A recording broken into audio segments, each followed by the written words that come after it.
Hi hello ಎಲ್ಲರಿಗೂ ನಮಸ್ಕಾರ. Welcome to my log. ಇದು ಗುರುವಾರದ ಲಾಗ್ ಆಗಿರುತ್ತೆ. ಫಸ್ಟ್ಗೆ ರಂಗೋಲಿ ನೋಡ್ಕೊಂಡು ಬನ್ನಿ, ಆಮೇಲೆ ಏನೇನಾಯಿತು ಅಂತ ಎಲ್ಲನೂ ಎಕ್ಸ್ಪ್ಲೈನ್ ಮಾಡ್ತೀನಿ. ಇನ್ನು ಯಾರು ನನ್ನ ಚಾನಲ್ನ ಸಬ್ಸ್ಕ್ರೈಬ್ ಮಾಡ್ಕೊಂಡಿಲ್ಲ, ಪ್ಲೀಸ್ ಬೇಗ ಹೋಗಿ ಸಬ್ಸ್ಕ್ರೈಬ್ ಮಾಡ್ಕೊಳ್ಳಿ.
ರಂಗೋಲಿ ಹೇಗಿದೆ ಅಂತ ಕಮೆಂಟ್ ಮಾಡಿ. ಇಲ್ಲಿ ನಾನು ಬ್ರೇಕ್ಫಾಸ್ಟ್ಗಂತ ಪುಳಿಯೋಗರೆ ಮಾಡ್ಕೋತಾ ಇದ್ದೀನಿ. ಫಸ್ಟ್ಗೆ ಒಂದು ಪ್ಯಾನನ್ನು ಇಟ್ಟು ಅದಕ್ಕೆ ಸ್ವಲ್ಪ ಆಯಿಲನ್ನು ಹಾಕ್ಕೊಬೇಕು.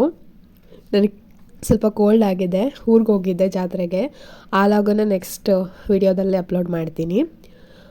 ಈಗ ಎಣ್ಣೆ ಕಾದ ತಕ್ಷಣ ಅದಕ್ಕೆ ಸ್ವಲ್ಪ ಜೀರಿಗೆ ಮತ್ತು ಕಡಲೆಬೇಳೆ ಒಂದು 2 ಸ್ಪೂನಷ್ಟು ಹಾಕ್ಕೊಬೇಕು. ನೆಕ್ಸ್ಟು ಒಂದು ಅರ್ಧ ಸ್ಪೂನಷ್ಟು ಉದ್ದಿನ ಬೇಳೆನ ಹಾಕ್ಕೊಬೇಕು. ನೆಕ್ಸ್ಟು ಒಂದು 1/4 ಟೀ ಸ್ಪೂನಷ್ಟು ಮೆಣಸು ಕಾಳನ್ನು ಹಾಕ್ಕೊಂಡು ಒಂದು 100 ಗ್ರಾಮಷ್ಟು ಕಡಲೆ ಬೀಜನ ಹಾಕ್ಕೊಬೇಕು. ಕಡಲೆ ಬೀಜನ ಸ್ಕಿಪ್ ಮಾಡಬೇಡಿ, ಅದೇ ಮೇನ್ ಇಂಗ್ರೀಡಿಯೆಂಟ್ಸು ಇದಕ್ಕೆ. ಸೊ ಚೆನ್ನಾಗಿ ಎಲ್ಲನೂ ಫ್ರೈ ಮಾಡ್ಕೊಬೇಕು. ಊರಿಗೆ ಹೋಗಿದ್ನಲ್ಲ, ಫುಲ್ಲು ಕೋಲ್ಡ್ ಆಗಿಬಿಟ್ಟಿದೆ, ನನಗೆ ಮಾತಾಡೋಕ್ಕೆ ಆಗ್ತಾಯಿಲ್ಲ. ಆದ್ರೂ ವೀಡಿಯೋ ಎಲ್ಲ ಇತ್ತು, ಸೊ ಹಾಗಾಗಿ ವಾಯ್ಸ್ ಓವರ್ ಕೊಡೋಣ ಅಂತ ಕೊಡ್ತಾಯಿದ್ದೀನಿ. ನೆಕ್ಸ್ಟ್ ಇಲ್ಲಿ 1 ಗೆಂಡೆಯಷ್ಟು ಬೆಳ್ಳುಳ್ಳಿ ಮತ್ತು ಒಂದು ಇಡೀ ಕರಿಬೇವು ಮತ್ತು ಒಂದು ನೆಲ್ಲಿಕಾಯಿ ಗಾತ್ರದಷ್ಟು ಹುಣಸೆಹಣ್ಣನ್ನು ತೊಗೊಂಡಿದ್ದೀನಿ. ಅದನ್ನೆಲ್ಲ ಚೆನ್ನಾಗಿ ಫ್ರೈ ಮಾಡ್ಕೊಬೇಕು. ಮತ್ತು ಇಲ್ಲಿ 4 ಬ್ಯಾಡಗಿ ಮೆಣಸಿನ್ಕಾಯನ್ನು ಸಹ ಹಾಕೋತಾ ಇದ್ದೀನಿ. ಅದನ್ನು ಚೆನ್ನಾಗಿ ಫ್ರೈ ಮಾಡ್ಕೊಬೇಕು.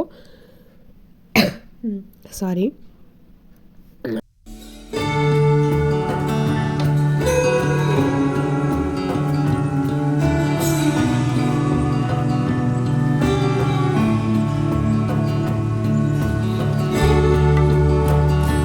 ನೆಕ್ಸ್ಟು 1 ಟೇಬಲ್ ಸ್ಪೂನಷ್ಟು ಧನಿಯಾ ಪೌಡರು, ಕೊರಿಯಂಡರ್ ಪೌಡರು ಅದನ್ನು ಹಾಕ್ಕೊಂಡು ಚೆನ್ನಾಗಿ ಮಿಕ್ಸ್ ಮಾಡ್ಕೊಬೇಕು. ಗ್ಯಾಸನ್ನು ಆಫ್ ಮಾಡಿ ಮಿಕ್ಸ್ ಮಾಡ್ಕೊಳ್ಳಿ. ನೆಕ್ಸ್ಟು ಇದು ಆರಿದ ತಕ್ಷಣ ಮಿಕ್ಸಿಗೆ ಹಾಕ್ಕೊಂಡು ಚೆನ್ನಾಗಿ ರುಬ್ಕೋಬೇಕು. ಅದಕ್ಕೆ ಸ್ವಲ್ಪ ಬೆಲ್ಲನೂ ಹಾಕ್ಕೊಳ್ಳಿ. ನೀರೇನು ಆ್ಯಡ್ ಮಾಡೋ ಅವಶ್ಯಕತೆ ಇಲ್ಲ, ಡ್ರೈ ಆಗಿಯೇ ಅದನ್ನು ಚೆನ್ನಾಗಿ ಪೇಸ್ಟ್ ಮಾಡ್ಕೊಬೇಕು.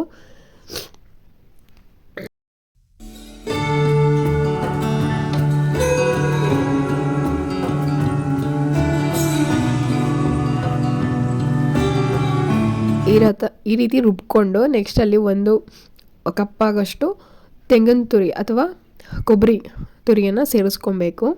ಕೊಬ್ಬರಿ ತುರಿಯನ್ನೇ ಸೇರಿಸ್ಕೊಂಡ್ರೆ ಟೇಸ್ಟ್ ಚೆನ್ನಾಗಿರುತ್ತೆ. ಅದನ್ನು ಈ ರೀತಿ ರುಬ್ಬಿಟ್ಕೊಬೇಕು. ನೆಕ್ಸ್ಟ್ಗೆ ಒಂದು ಪ್ಯಾನನ್ನು ಇಟ್ಕೊಂಡು ಅದಕ್ಕೆ ಸ್ವಲ್ಪ ಆಯಿಲನ್ನು ಹಾಕ್ಕೊಬೇಕು. ಈ ಪುಳಿಯೋಗರೆ ಮಾಡೋದು ತುಂಬಾ ಈಸಿ, ಕ್ವಿಕ್ಕಾಗಿ ಮಾಡ್ಕೊಬಹುದು. ಅದಕ್ಕೆ ಸ್ವಲ್ಪ ಸಾಸಿವೆನ ಸೇರಿಸ್ಕೊಂಡು ನೆಕ್ಸ್ಟು ಒಂದು ಅರ್ಧ ಟೇಬಲ್ ಸ್ಪೂನಷ್ಟು ಜೀರಿಗೆನ ಸೇರಿಸ್ಕೊಬೇಕು. ನೆಕ್ಸ್ಟ್ ಇಲ್ಲಿ ನಾನು ಒಗ್ಗರಣೆಗೆ ಕರಿಬೇವು ಮತ್ತು ಒಣಮೆಣಸಿನ್ಕಾಯಿನ ಹಾಕ್ಕೊಂಡಿದ್ದೀನಿ.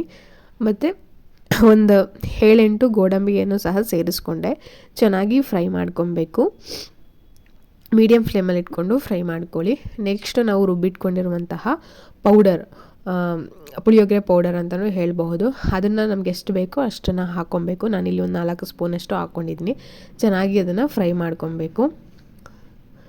ಅದಕ್ಕೆ ಸ್ವಲ್ಪ ನೀರನ್ನು ಸೇರಿಸ್ಕೊಬೇಕು. ರೈಸ್ಗೆ ಆ ಮಸಾಲೆ ಎಲ್ಲ ಇಳ್ಕೋಬೇಕಲ್ವಾ, ಸೊ ಹಾಗಾಗಿ ಸ್ವಲ್ಪ ನೀರನ್ನು ಸೇರಿಸ್ಕೊಂಡು ಚೆನ್ನಾಗಿ ಮಿಕ್ಸ್ ಮಾಡ್ಕೊಬೇಕು.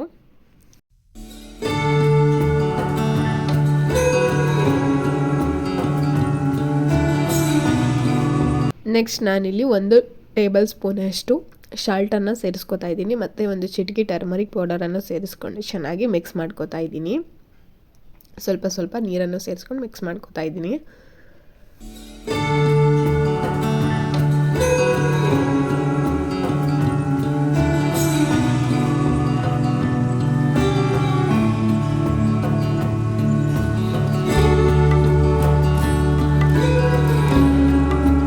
ನೆಕ್ಸ್ಟು ಲೋ ಫ್ಲೇಮಲ್ಲಿ ಇಟ್ಕೊಂಡು ರೈಸನ್ನು ಸೇರಿಸ್ಕೊಂಡು ಚೆನ್ನಾಗಿ ಮಿಕ್ಸ್ ಮಾಡ್ಕೊತಾ ಇದ್ದೀನಿ. ಈ ರೀತಿ ಮಿಕ್ಸ್ ಮಾಡಿಕೊಂಡ್ರೆ ಸೂಪರ್ ಟೇಸ್ಟಿಯಾಗಿರುವಂತಹ ಪುಳಿಯೋಗರೆ ಅಥವಾ ಕರಿಬೇವು ರೈಸ್ ರೆಡಿ ಆಗುತ್ತೆ. ನೀವು ಒಂದ್ಸರಿ ಮನೆಯಲ್ಲಿ ಟ್ರೈ ಮಾಡಿ ಯಾವ ರೀತಿ ಬಂತು ಅಂತ ಕಮೆಂಟ್ ಮಾಡಿ ತಿಳಿಸಿ. ನನಗೆ ವಾಯ್ಸ್ ಓವರ್ ಕೊಡೋಕ್ಕೆ ಆಗ್ತಾಯಿಲ್ಲ, ಫುಲ್ಲು ಸುಸ್ತಾಗ್ತಾಯಿದೆ, ಆದ್ರೂ ಕೊಡ್ತಾಯಿದ್ದೀನಿ. ಯಾಕಂತಂದರೆ ತುಂಬ ಇವಾಗಲೇ ಲೇಟಾಗಿದೆ. ಅನ್ಸಬ್ಸ್ಕ್ರೈಬ್ ಮಾಡ್ಕೋತಾ ಇದ್ದೀರಾ, ಪ್ಲೀಸ್ ಯಾರೂ ಅನ್ಸಬ್ಸ್ಕ್ರೈಬ್ ಮಾಡ್ಕೋಬೇಡಿ. ಪ್ಲೀಸ್ ಸಬ್ಸ್ಕ್ರೈಬ್ ಮಾಡ್ಕೊಳ್ಳಿ. ವಿಡಿಯೋನ ಹಾಕ್ತೀನಿ, ಎಷ್ಟೇ ಕಷ್ಟ ಆದ್ರೂ ಹಾಕ್ತೀನಿ.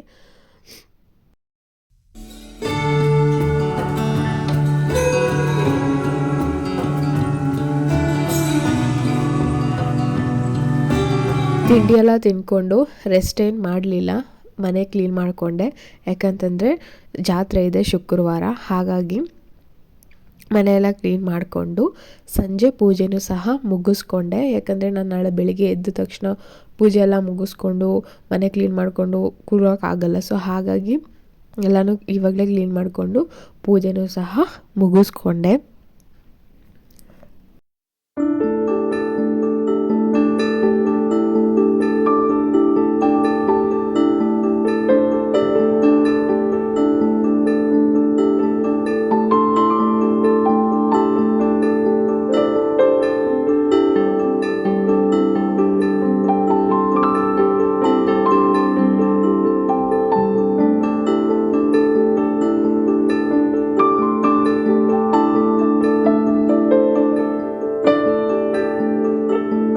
ಇವತ್ತಿನ ಲಾಗ್ ಇಷ್ಟೇ. ವಿಡಿಯೋ ಇಷ್ಟ ಆದರೆ ಪ್ಲೀಸ್ ಲೈಕ್ ಮಾಡಿ, ಶೇರ್ ಮಾಡಿ, ಸಬ್ಸ್ಕ್ರೈಬ್ ಮಾಡ್ಕೊಳ್ಳಿ. ಪ್ಲೀಸ್ ನನಗೆ ಸಪೋರ್ಟ್ ಮಾಡಿ.